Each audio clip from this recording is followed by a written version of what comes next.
they made me do some dirty work for them. When I had to exit the program, that was the deal. It was either that or something bad would happen to me or my family. Go ahead. And hey, Jay, welcome to the show. You were in the program. Could you give us a quick synopsis of what role you played in James Fox's documentary that just released on the 16th, the program? I played the part of a first-hand whistleblower in the film. Also had some personal experiences that he felt applied to who I am, as well as my background in the Air Force.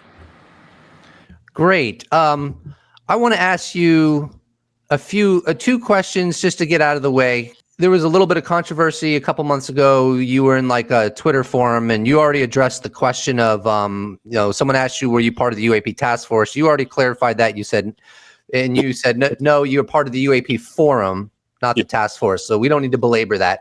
But the question I wanted to ask you is, there was an interesting question back in that forum.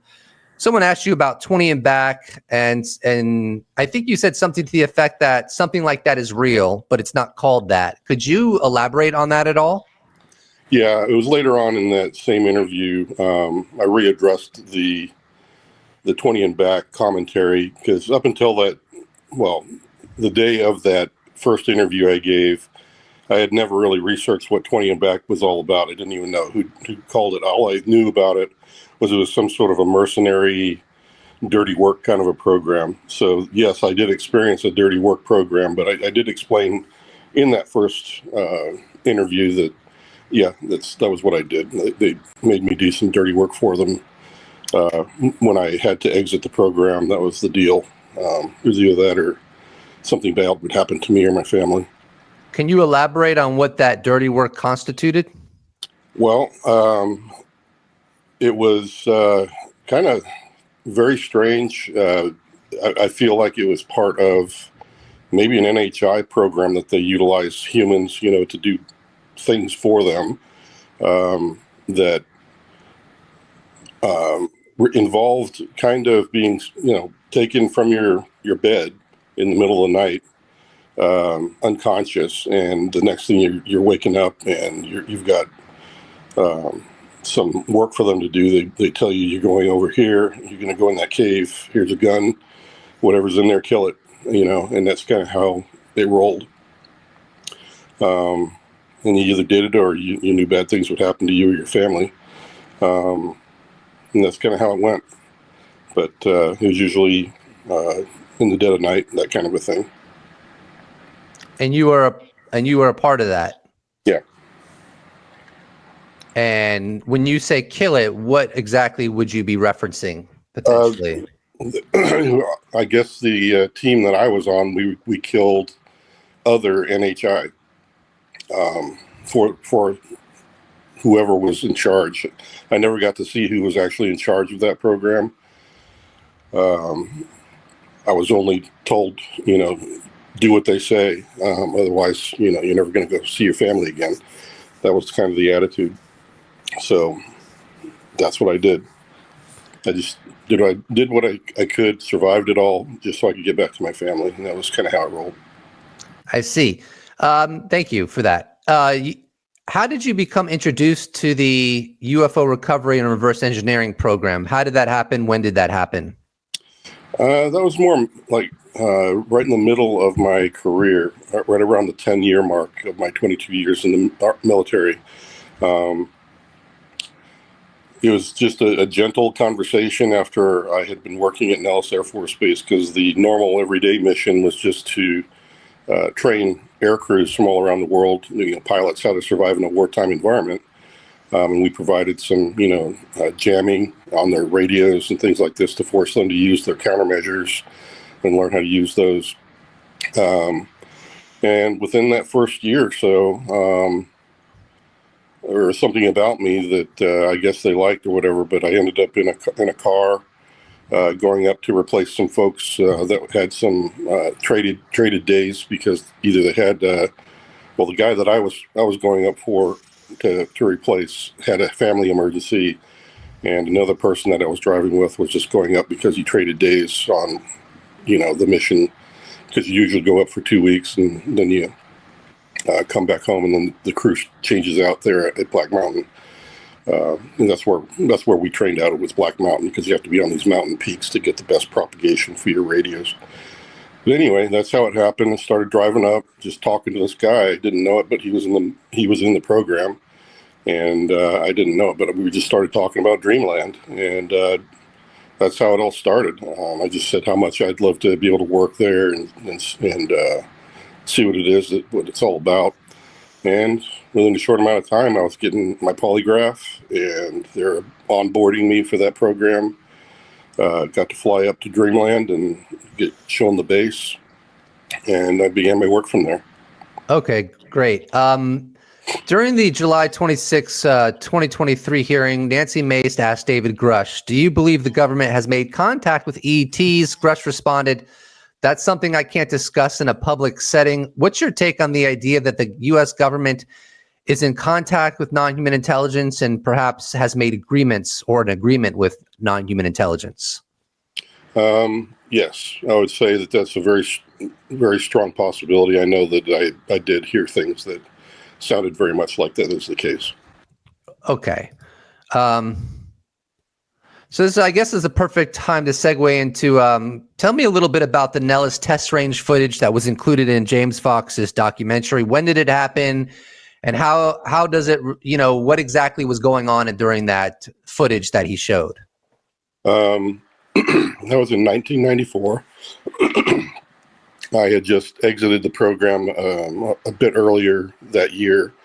I can't remember if it was just a few months beforehand when the encounter occurred, but the UFO came into the range. It was right near Black Mountain where we worked out of, and it had very strange flight patterns. In the video that was in James Fox's film, you can see there's a little line along the bottom that's got a spike in it, like a sine wave, and that's the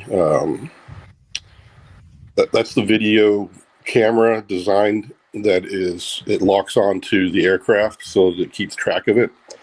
And the purpose behind the video on range is that if there's ever a flight safety problem, they have video of it so they can figure out, why did this plane crash, or how did this, safety issue happen. They want to be able to do that. So everything's recorded on this video. And here's this UFO coming along, and it is trying to lock on. But if you look at the sine wave, it doesn't quite lock on until after a while. So there was something either jamming it, or there's a malfunction or something. But you can see that the radar for these video cameras was having trouble locking on. Eventually got the lock, and it followed the craft in 1994. It was in the winter of 1994 that it happened. So that was a Friday. There's a different crew that was on site at that point. And then the weekend occurred, and then I came up the following week on Monday with the new crew. But that Friday, when the people got back into Garrison, they were all like, "Yeah, that was really weird." That people were talking about it, like I said in the film. So they were just trying to guess as to what it was. All of us had been training air crews for a long time. We knew everything that flew from, all the Allied aircraft, all of our own aircraft. We'd seen them all because that's what we did. We trained them. And this was definitely something we'd never seen before. So everybody was very much like, yeah, it's probably a UFO. But the next Monday, I had my encounter, and I see the UFO landed off to the shoulder of the road on the north side of the road as we're driving up towards Quartz Mountain, and the rest of it was history after that. So you think there's a relationship between the 1994 footage that you reference and your personal encounter? Yes, because it was just days later. It's the craft looks exactly like the craft that's in the film. We also, when we got onto the range that morning to start our work, they made us actually go into this this little hut that's there on the range. We call it a cantonment area where you could change your tires, get gas for your vehicle, stuff like that. But there's also a little hut for the video people. that capture all the video and review it. And we were told we had to review this video, and we all saw the UFO video that's out there, that got leaked out to the press. And they took down our names and said, hey, were you there last week? Were you not there last week? Sign off that you saw the video and all that stuff. So they had a list of the names of everybody before we left that hut and continued on our way. So we all got to see exactly what that vehicle looked like that morning. If we hadn't been there the previous week, everybody else had seen it by that time. Do you have any idea what it was doing there, what the occupant was doing there? No, there was no explanation during my conversation with the entity or the person.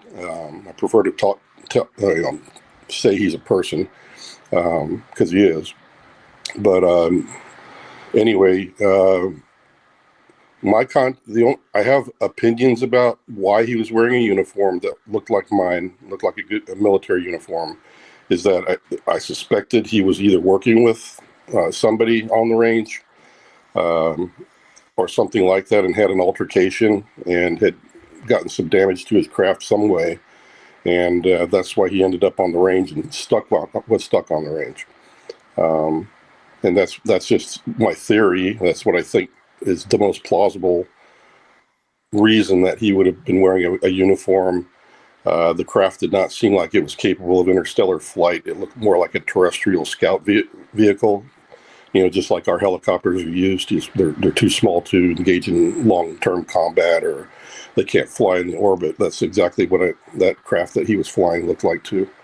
So to me, it just seemed like he had flown some sort of a terrestrial scout craft out of somewhere on the range, and he got stuck because his craft got a bit damaged, and that's when I encountered him. And what did the person say to you from your story, from your experience? Well, he introduced himself, didn't give a name. He's just more like, this is, who I am, and I need help, kind of a thing. We're parts of the conversation, both telepathically, and he was speaking to me, but I didn't know what the language was. It sounded more like Norwegian or something like that. But anyway, he talked about his craft being damaged. He was looking for a part or a metal material that would help him to repair the craft. And that was mainly what I remember from the conversation. And we did have other parts of the conversation, because where we encountered him, it was south and west from Dreamland on the range. And I suggested, well, the only other place, since I had just been in the program, I was pointing over at the mountain range where it's at, because you can see for miles out there in the desert. And I just said, Dreamland's over there. They might have some high-tech materials or whatever it is you're looking for. And that's when I got hit by a wave of emotion from him and disgust. Like, I'm not talking to those people. I don't care to engage with murderers and barbarians. That's what he called them. And then he just kind of ended the conversation quickly and got back in the craft. Off he went. And like I said before, looking over at my friends that were in the vehicle, they looked like they were in some kind of a trance, but they came to after he took off. And then we just went up to Black Mountain and started our day, because we had pilots waiting for us to start training. And that's how it happened. Do you think those that were there with you, the people that were in the vehicle, do you think any of them will ever come forward and give their take along with yours? Well, I've tried reaching out to the three of them, but I could only get a hold of one. And we were talking on LinkedIn, about, because we had connected there before, but he ghosted me pretty quickly when I mentioned the UFO. He was always, even because he was there the week before when the UFO first came onto the range, and he was there that morning, but he has always been very scared to talk about it, and he just doesn't like talking about it. So he ghosted me. So I did try reaching out to them. I know that some other people did try to look them up. They did find out that one of the people disappeared, or they can't find him anymore. I don't hope he didn't pass away or something, but so one of them is no longer contactable, and the other person, I don't know if they talked to them. Maybe one of the investigators that were verifying my clearances and who I was might know. I do know that some people said that, yeah, they know two of the people that were there the first week, and there may be somebody that knows some of the people or interviewed them for the second week, but they didn't tell me. Okay, and I'll just ask you about the drone situation. Do you have an opinion on that? It's been in the news very prominently. Yeah, I've been asking a lot of questions about it. From the beginning, it looked to me like it was regular drones. There have been some that I thought were very interesting, like the plasmoid-looking encounters and videos of the ones that really look strange-looking orbs. Those, I think, need to be definitely researched more heavily. We need to do a bit more analysis on that. But the drones now, I think, were, to me, they were coming from, the interagency, the military, or something like that. I knew that from the start, but then that got confirmed just recently by, the government itself has been saying that, yeah, they're ours. We're not going to tell you why they're doing it, but, we have our reasons. We're not going to shoot them down, that kind of thing. So I guess my theory, for the most part, is that it's mainly drones. There are some anomalous, non-drones, I think, or things that need to be investigated at this point. And I know you stated in the program that the government that this is for all of us. They should be transparent about non-human intelligence engaging the world. Why do you think they should be transparent about that and not continue a policy of secrecy? Well, in my mind, I knew it was unclassified, that the entities existed. That was confirmed for me on day one when I went and talked to the base commander of Dreamland, and he was taking me around, and he mentioned the part of the range where Mr. Hall, I guess, I don't know if you're familiar with him, some people are, but he was a weatherman out there in Dreamland, and the nature of his job, he didn't need to have a clearance at all, and it's because he was close to where the NHI were supposed to be. And to me, it appears that they run it like an embassy would, that's their land that they were given by the government or the military, whatever, to have as their own. So it's kind of like they don't care about our classification guides. They don't care about all the security like we do. They have their own life. They have their own culture. They have their own bylaws and everything else to live by. And that's why Mr. Hall didn't need to have a clearance. And that's exactly what the commander told me, because he said, "You want to go out to see the weather site?" And he said, "By the way, that's the one place where you could walk around this entire base. You don't have to have a badge. You don't have to have a clearance by the nature of the job." And yeah, that kind of intrigued me a little bit. So from day one, I knew it was not classified, and that's one of the reasons why I think a lot of people have trouble with what's classified, what's not. Well, I'm one of the few people they can talk to, because the classification stuff was a big thing that we had to fuss over for all of our reporting when we were doing stuff for the program. It requires you to research exactly what classification level a given item is. If you don't know what it is, you talk to the installation commander that you're doing your work for, and you verify it and you get the correct classification. And I knew that was never a topic to talk about the NHI, because we did capture some traffic that was like that. So that to me was a big thing about the NHI. It's unclassified, and now not only that, just the impact of humankind. I mean, if we're not alone, why would our military be the proprietors of that information? That's the other thing, because in my mind, the military can be quite heavy-handed when it comes to reverse engineering technologies. Everything turns into a weapon or a threat.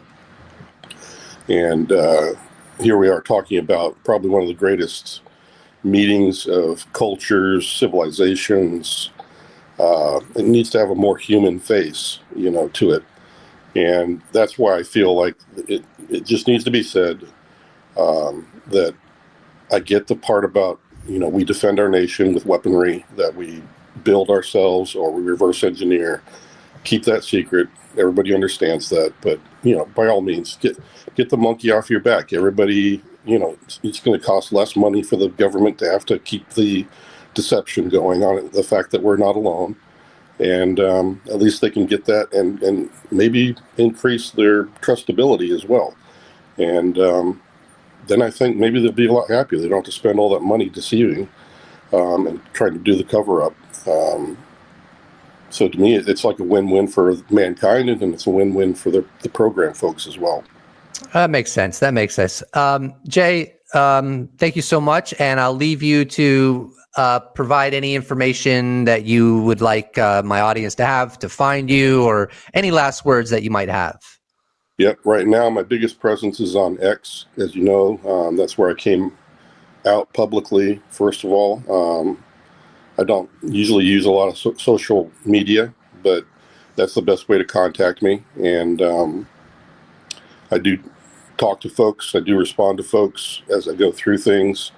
So just get a hold of me there and direct message me if you can. And that's how it's done. And then if we need to go to another platform, we can do that, depending on what it is you want. I know I've got a lot of people asking for interviews at this point, so just bear with me if I have to schedule it a little bit. Thank you so much, Jay. I really appreciate you coming on the show. Yep. Thank you for inviting me, and I really am enjoying the community. They've been so kind, and same for you, so thank you. Awesome. I invited Jason Sands to speak because of his involvement in the documentary The Program. My goal is to provide a platform for different viewpoints and allow you to form your own opinions. Whether or not I agree is secondary to giving you the chance to hear from him directly. Thank you so much. Special thanks to all YouTube members, patrons, those that have bought merch, those that have given me a one-time donation. I couldn't do it without you. Thank you so much. See you in the next episode.